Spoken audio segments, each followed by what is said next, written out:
Oi irmãos, tudo bem? Bem-vindos a mais um vídeo aqui do canal. Mais um vídeo de estudo da Palavra de Deus.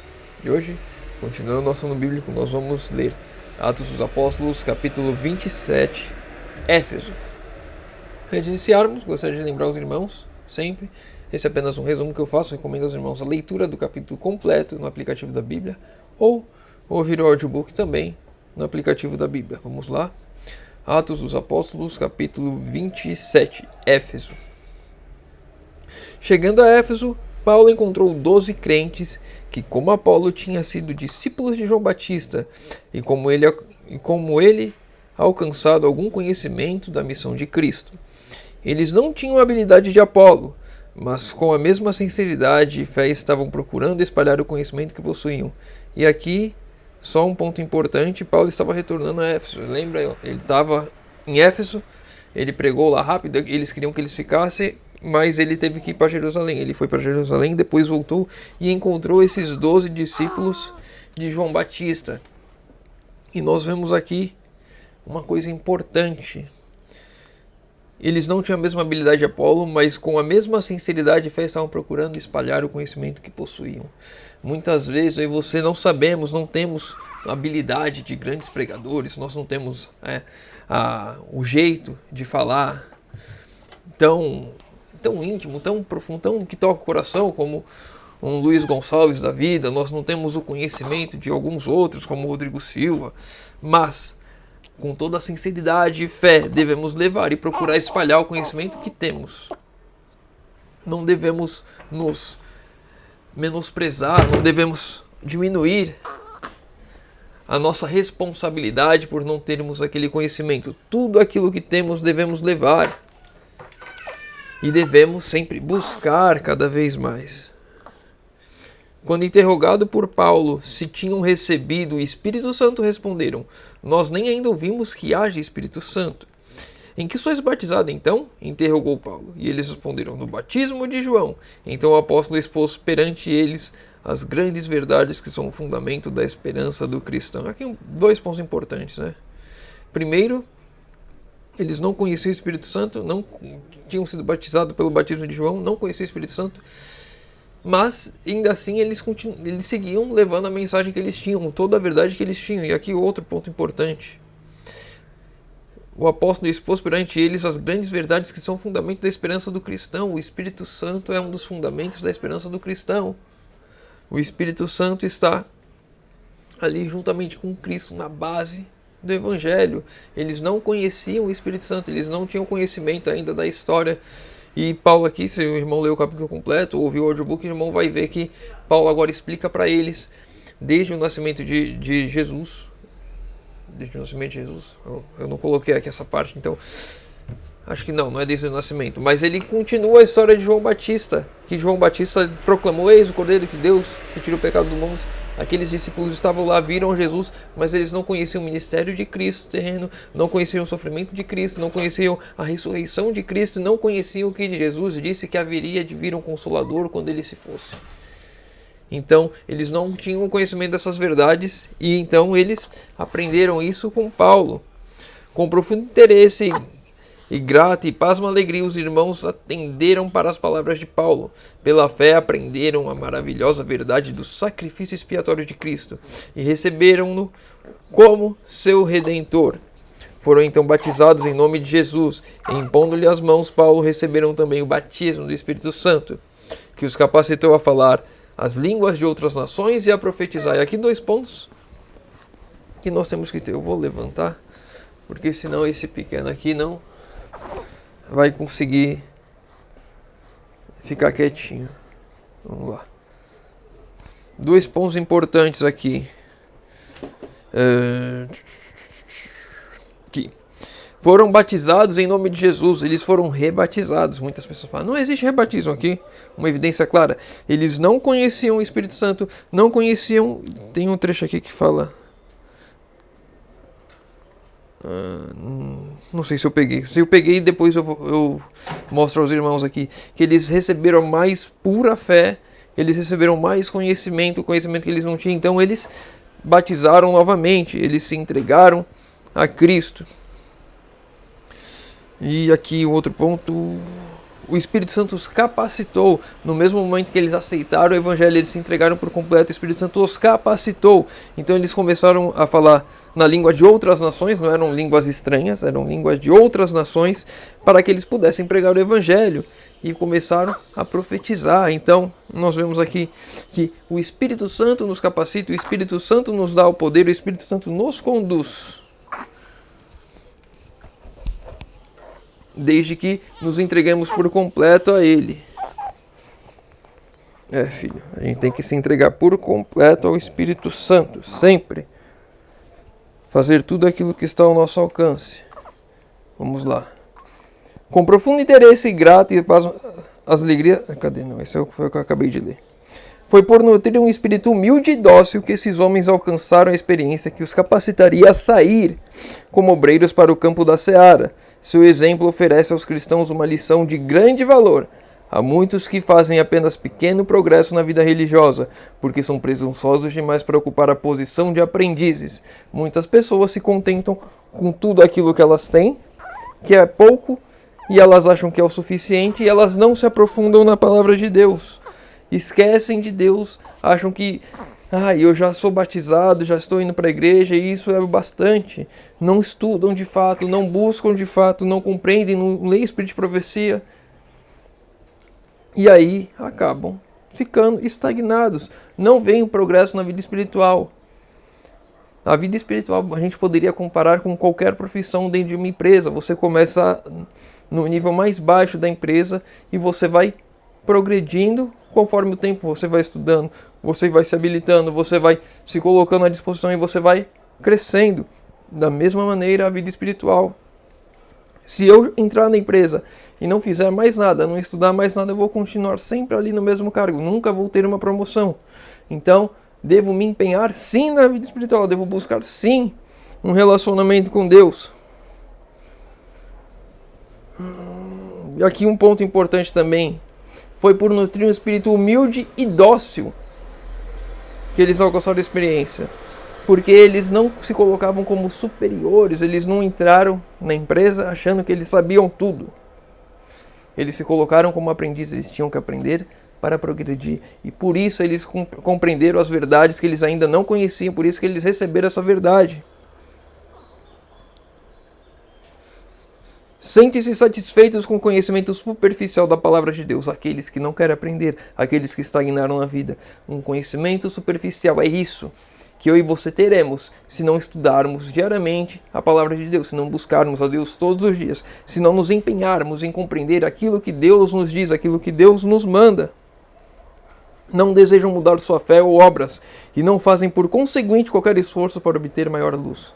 Pessoas que não buscam obter maior luz, pessoas que não desejam mais de Cristo, porque quanto mais desejarmos mais de Cristo, mais teremos mais de Cristo. Por toda a eternidade estudaremos o amor de Deus, por toda a eternidade estaremos aprendendo. E se hoje nós achamos que já sabemos muito, é porque não sabemos nada, não compreendemos a profundidade que é Deus, a profundidade do amor de Deus por nós. Se os seguidores de Cristo fossem fervorosos na busca da sabedoria, seriam levados aos ricos campos da verdade. Se os seguidores, se eu e você formos fervorosos na busca da sabedoria, se buscarmos o conhecimento de Deus, se buscarmos o conhecimento do alto, se nos aplicarmos, nos debruçarmos na palavra, comparando texto com texto, seremos levados aos ricos campos da verdade, iremos compreender toda a verdade, iremos ser capacitados pelo Espírito Santo. Aquele que se entregar inteiramente a Deus será guiado pela mão divina.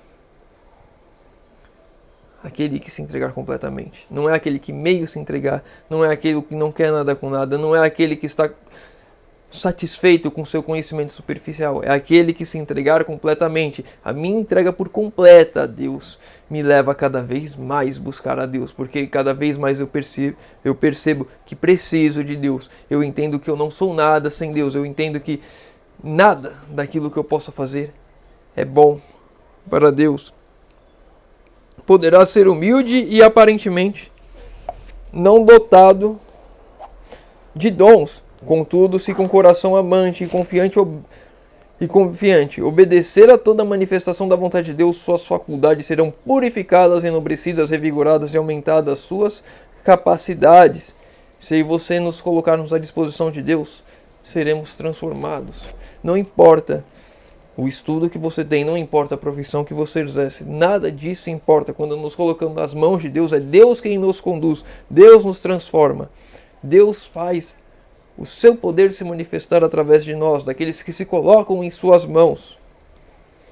Se o seguidor de Cristo quiser crescer até chegar a varão perfeito, à medida da estatura completa de Cristo, precisa comer do pão da vida e beber a água da salvação. Precisa vigiar, orar e trabalhar, dando em todas as coisas atenção à instrução de Deus em sua palavra. Comer o pão da vida e beber a água da salvação é diário, é constante. Normalmente, pode ser que aconteça em outros casos, algo normal é você comer todos os dias e beber água todos os dias. Então, da mesma forma como comemos e bebemos o nosso alimento físico, devemos nos alimentar do alimento espiritual, da palavra de Deus, buscando diariamente, todos os dias, comer da palavra, nos alimentar espiritualmente da palavra. Ao receber uma fé mais pura, houve uma correspondência mudança em sua vida. Como sinal dessa mudança em reconhecimento à sua fé em Cristo, foram rebatizados no nome de Jesus. Aqui o ponto rebatismo que eu falei. Ao receberem uma fé mais pura, ao perceberem que eles ainda não tinham a fé necessária, não compreendiam de Cristo, então eles se rebatizaram. Por que o rebatismo existe na igreja? Eu já falei aqui, as pessoas, não existe rebatismo, é só batismo. Por quê? Porque quando se rebatizou a primeira vez, se desviou, se afastou, não tinha uma fé pura, não tinha o conhecimento de uma fé pura, então agora volta, compreende que errou, se entrega novamente, então, por reconhecer que não tinha uma fé pura, se rebatiza, não porque está se rebatizando, porque o primeiro batismo ele não tinha fé verdadeira. No caso desses discípulos de João aqui, eles nem tinham se desviado, mas algo que eles não conheciam agora eles mostraram, e eles percebem que não tinham uma fé pura, e eles se entregam novamente, e eles são rebatizados. Se para pessoas que não se desviaram se rebatizam, porque aqueles que se desviaram, que não tinham uma fé genuína, recusam o rebatismo, recusam que não se entregaram verdadeiramente a Deus.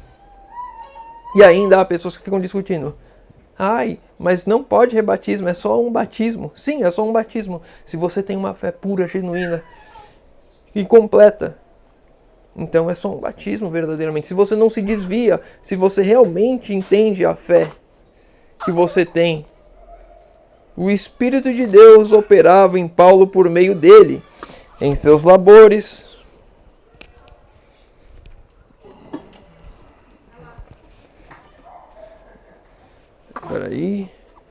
O Espírito de Deus operava em Paulo por meio dele, em seus labores em favor de seus compatriotas. Suficiente prova fora apresentada para convencer a todos os que sinceramente desejavam conhecer a verdade.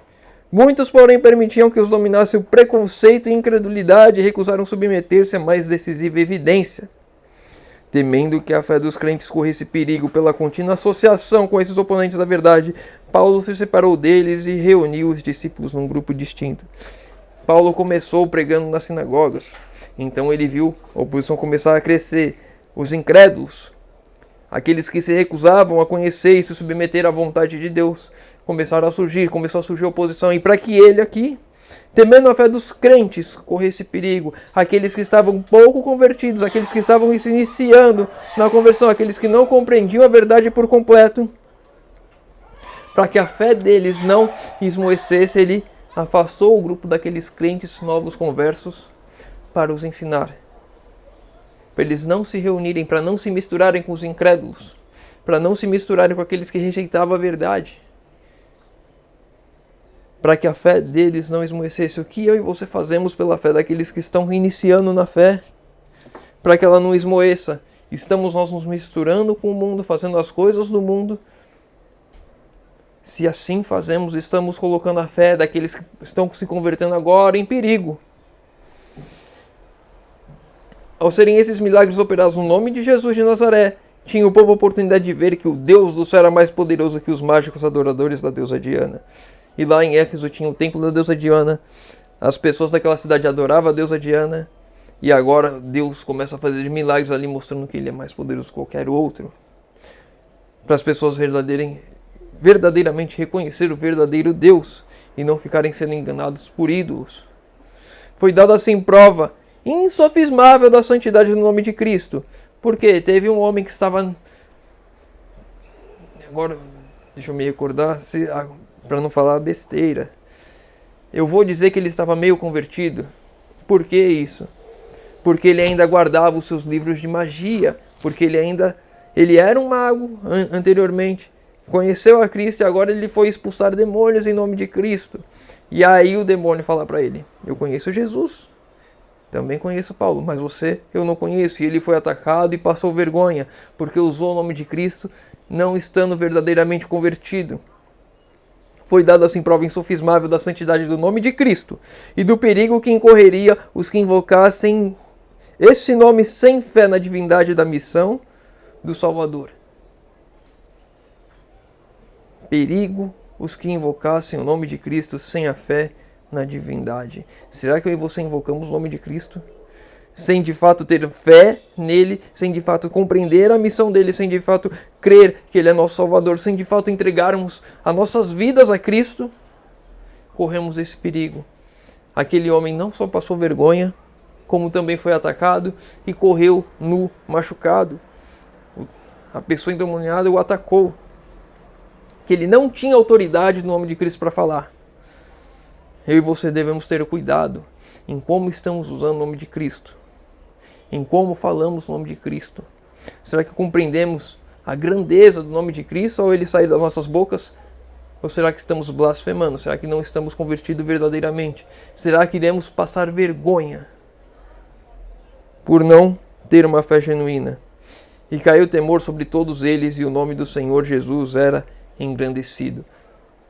Tudo o que acontecia naquela cidade engrandecia o nome de Cristo. Paulo curava, o nome de Cristo era engrandecido. As pessoas usavam o nome de Cristo sem serem verdadeiramente convertidas. Então engrandecia o nome de Cristo porque eles reconheciam que tinham que se entregar verdadeiramente a Cristo. E não meio termo, não mais ou menos, completamente. Quando eu e você nos entregarmos completamente a Cristo, iremos fazer o nome de Cristo ser engrandecido ao nosso redor. Fatos que haviam sido previamente encobertos foram agora trazidos à luz. Ao aceitarem o cristianismo, alguns crentes não haviam renunciado inteiramente às suas superstições. Ainda continuaram em certa medida a praticar a magia. Então, eles queriam os dois mundos. E hoje, principalmente no Brasil, isso é uma coisa que eu já vi há muito tempo. As pessoas são adeptas a tudo. A pessoa diz que é católica, nunca vai para a igreja, mas acredita em espírito, acredita naquilo outro, acredita em signo, acredita em cartomante, acreditando em tudo.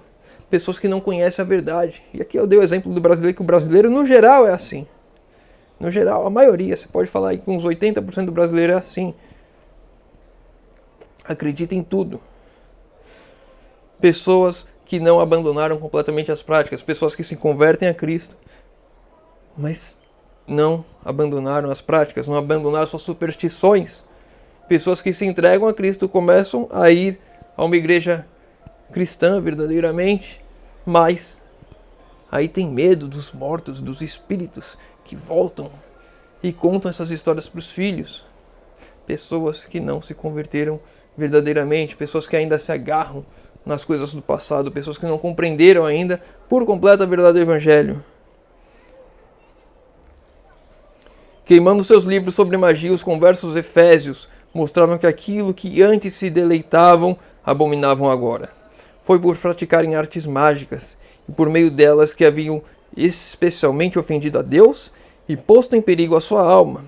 Foi contra as artes mágicas que mostraram tal indignação, assim deram prova da verdadeira conversão, quando eles abandonaram por completo as coisas do passado, as magias, quando eles abandonaram por completo as coisas que os prendiam nesse mundo, aquelas coisas que eles adoravam, que eles se deleitavam, que eles tinham felicidade, alegria de terem, de fazerem, quando eles abandonaram tudo isso, então, aqui, cadê? provaram a sua verdadeira conversão.